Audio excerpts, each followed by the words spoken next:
We have Manuel in Puerto Rico, pronouns are he, him, wanting to ask about what's the best way to learn critical thinking. Welcome, Manuel. How are you? Hi, I'm doing fine. Oh my God, how are you guys doing? Doing all right. Good. So, what Cool, was cool. your question, sir? So, yes, my question is, how does a person that doesn't use critical thinking learn how to use critical thinking?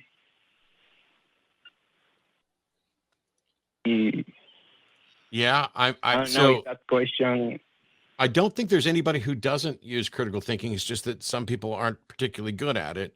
Um, I mean, because we all are constantly in a position where we have to evaluate things, and so part of it is they're going to learn it from the people that they interact with, right?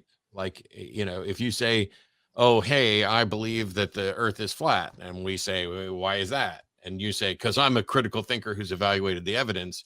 Well, oh, I'm sorry, that's never the answer that comes up, honestly. But to say, okay, present your case, and it's like saying, not everybody understands what logical fallacies are. Not everybody understands the significance of them. Not everybody understands um, what a valid and sound syllogism would look like. And so I think, we need to start changing how we address this in schools to make sure that these are not only elective courses that people could take on logic and critical thinking and, skepticism, but perhaps some requirements. Well, let's go to Genevieve, because I'm pretty sure that she considers herself a critical thinker of, whether you started with a belief in God or not's irrelevant. How did you come about understanding the value of critical thinking and skepticism? Well, I think I was really fortunate that it was something that was just instilled in me from a very young age. I grew up in science museums doing experiments and, listening to my parents complain about all of these idiots who are not critical thinkers. And I was like, oh, I better not be one of those. um, no, but I think to kind of touch on what you said at the beginning, Matt, which is that everybody knows how to critically think. They just don't do it well, or they don't do it all the time. I remember talking to an evangelical Christian friend of mine about the Book of Mormon. We were talking about Mormonism. And she had said, well, obviously that's not true. Joseph Smith clearly made this up, and he was a grifter, and he said that these were on these golden tablets, but where are those? That's convenient. And I bring up that story because when I would bring up issues with the Bible itself about, the Gospels being written anonymously and half of the Pauline epistles not being legitimately written by Paul, she refused to use critical thinking in that instance. And so if I were to answer your question on how do you at least get better at thinking critically, you need to examine your own beliefs that you hold dear. I think once you do that, then you are much more poised to use critical thinking in any aspect of your life. What do you think, Manuel? What's I mean, you called in to basically ask what's the best way, and obviously, we're not going to fix the world here today, because I can't dictate policy. I can't dictate what's taught in schools. Um, I'm just wondering, what are your thoughts on this, Manuel? Yes, the question came. I'm sorry. The question. I asked the question because I really, and I'm ashamed of saying this, but I really don't know what to think about religion, about the existing of God, and all those those complex idea. I just say I don't know, and I feel like I'm not equipped with tools to know what is right and what is wrong. I feel like I've been teach to accept things just the way they are, and now I'm starting to learn things, and I don't know. I don't know if you understand what I'm Yeah. saying. Or, I mean, yeah. I just want to chime in, Manuel, just to say that you have nothing to be embarrassed about. The fact that you're recognizing that you might be believing in things just because you were told to believe in them, like that in of itself is using critical thinking. So you're already way ahead of the game, and you should be very proud of that. It's okay that you don't have all the answers now. What you do now is you go and you read and you learn more. I think something that could maybe be really beneficial to you is go watch a bunch of debates by, you know, people who are atheists and people who believe in God. There are so many debates that are hours long by these amazing people, and just listen to both sides and think critically about each of them. I think, What do you say about it? well, I think what you're describing, Manuel, is that you were taught, like many of us were taught, to accept whatever pronouncements come down from on high.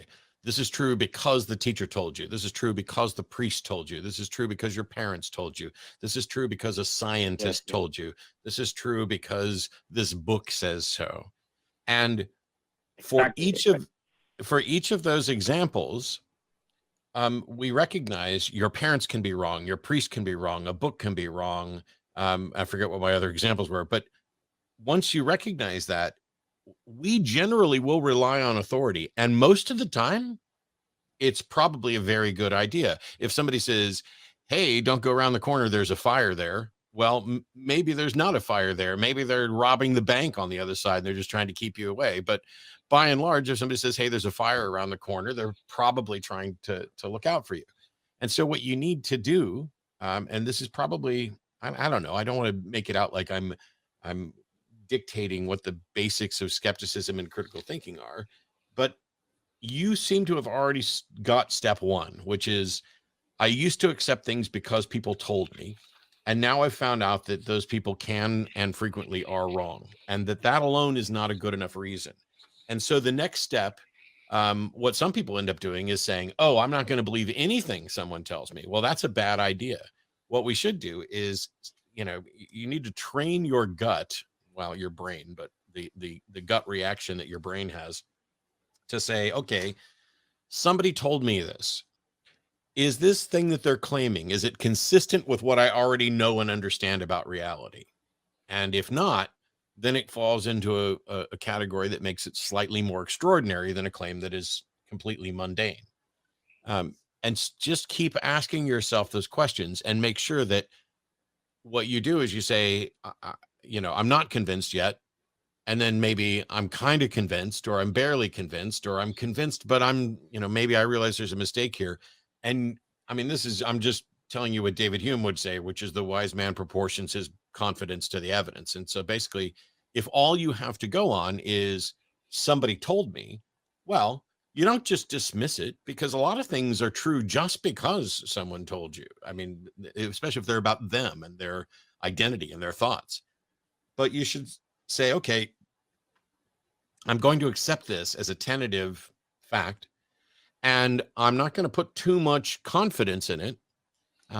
So I can say I kind of accept that this is true, and then be based on how much that belief impacts the rest of your life and the lives around you, do some investigative work to figure out whether or not there's more confidence justified. Does that make sense? Yes. I also want to ask, when you were young, you struggled with the same problem as me, or not? On occasion, I definitely struggled with problems similar to that. I don't know that identical. I mean, I'm sure that there were times. I'll tell you this. I was probably in my mid-20s when I started investigating my own religious beliefs a bit more. And one of the people who I went to was my uncle. And my uncle was a former medical missionary, a medical doctor. He'd done missionary work in Thailand, and he was the person in the family that probably was the best educated and understood the most about religion. And I went to him with a particular question that had been troubling me because I hadn't really spent much time looking into any of this stuff. And he gave me an answer. And I'm not going to go into the details, but the answer was really bad, but I didn't know it was really bad. And so I stood there and my uncle said, oh, here's the question to ask. And being phrased as a question, it managed to convince me because I had been trained essentially to accept without thinking critically what he was saying. He was someone who's older than me, more educated than me, had been involved in studying this stuff more than I had. And it turned out that he gave me an answer that was just absolutely awful, like as bad as Pascal's wager and that type of thing.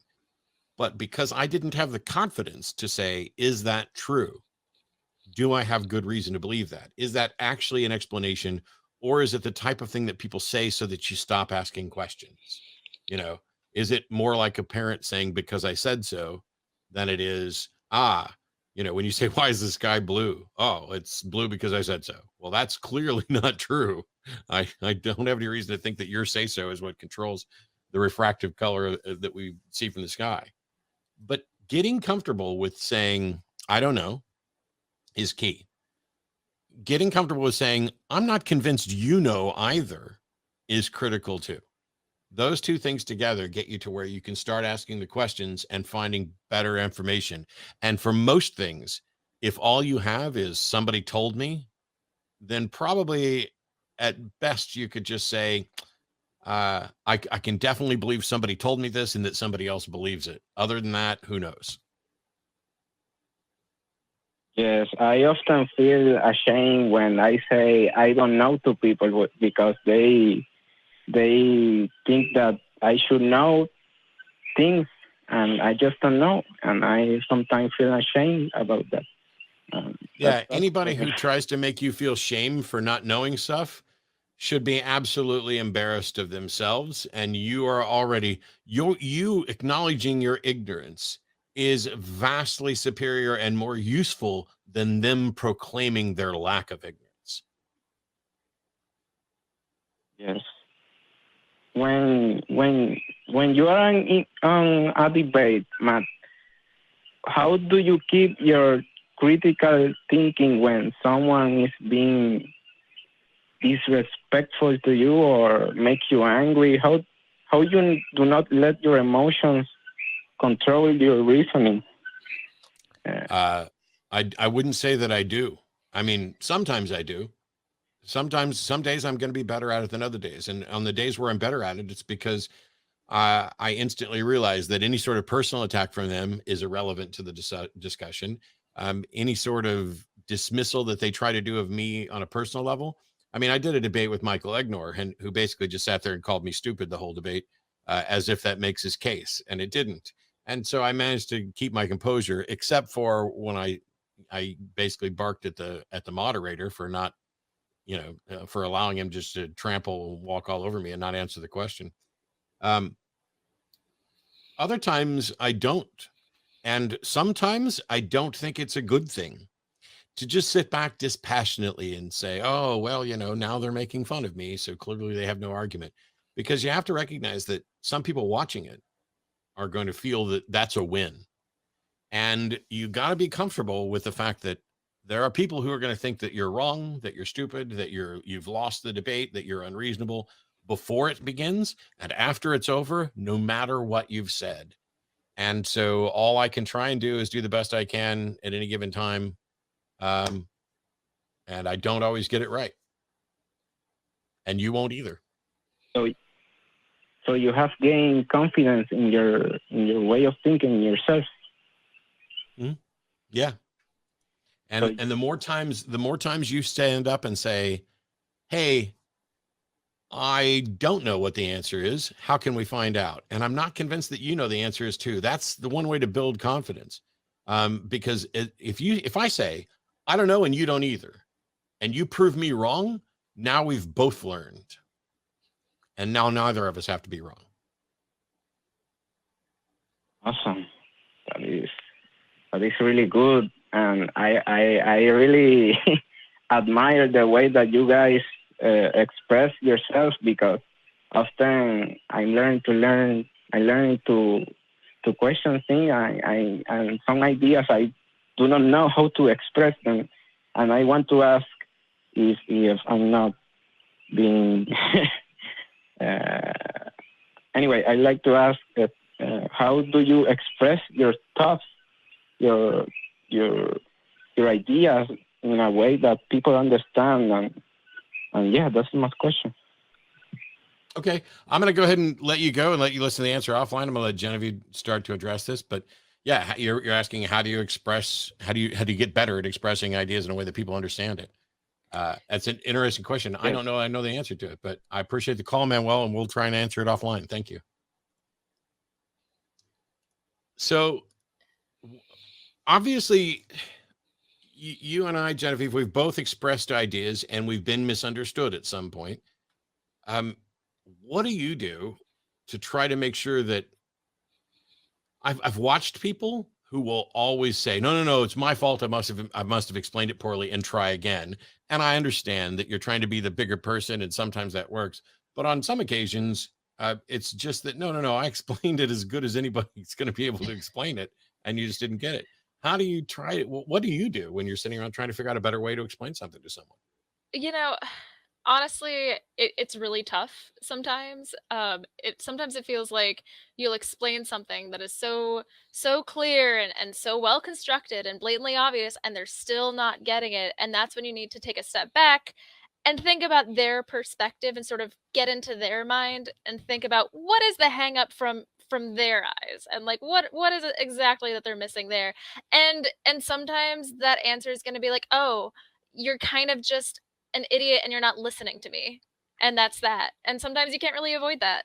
um but I think, to sort of answer Manuel's question on like how do you get better at expressing yourself, I think writing is a really good exercise. Write down your thoughts where you can see them, like physically constructing sentences, thinking about exactly what you want to say before you want to say it. There's so many different exercises you can do to sort of get better at expressing yourself and making your own arguments. But that said, I'm not always the best at it either. I think everybody has those instances where they think they sound one way and they come off completely wrong. And that's just something that you learn from and move forward with.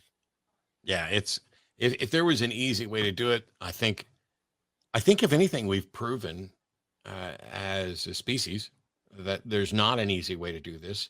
Because I think if any of us had gotten together in, let's say, 2014 and tried to make predictions about what was going to happen from 2016 through 2020 and whether or not the prevalence of people advocating for a flat earth was going to increase or decrease, what type of view people would have on science and vaccines in a pandemic, um, who they would likely vote for, who's likely to wind up as president or whatever else. I think a good chunk of us would have been wrong on a great many of those things. Yeah, no, if I had somebody from 2021 go back to me in 2014 and just let me know what would happen, I would think they were totally pulling my leg. Also, I mean, not just because time travel is impossible, but because it has been so insane. And that's just the nature of the world we live in now. It's funny how you learn to get by in a rational, crazy world, but here we are.